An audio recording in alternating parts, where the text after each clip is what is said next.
చట్టాన్ని చట్టానికి లోబడి జరిగాయా దాడులు?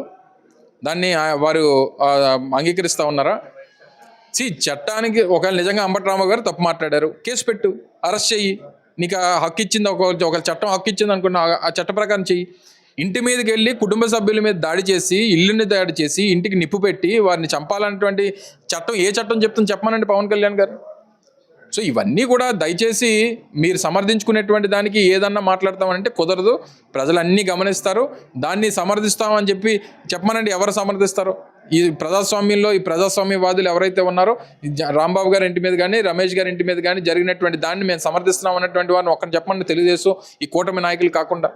సో దయచేసి చేసినటువంటి తప్పుని కప్పిపుచ్చుకునేటువంటి కార్యక్రమం కన్నా చేసినటువంటి తప్పుని సరిదిద్దుకునేటువంటి మార్గంలో వెళ్ళమని చెప్పి నేను కోరుతా ఉన్నాను. అంబటి రాంబాబు కుటుంబ పరామర్శ కోసం వైసీపీ నుంచి, విశాఖ నుంచి నాయకులు ఎంతమంది వెళ్తున్నారు? దాదాపు 300 కార్లలో బయలుదేరాలని చెప్పి నిర్ణయం తీసుకున్నాం. రేపు ఉదయం 6 గంటలకి, 7వ తారీఖు ఉదయం 6 గంటలకి బయలుదేరుతాం. మధ్యాహ్నం 1 గంట 2 గంటలకి వల్ల వారి ఇంటికి వెళ్ళి వారి కుటుంబ సభ్యులకు సంఘీభావం తెలియజేసి మళ్ళీ తిరిగి వస్తాం.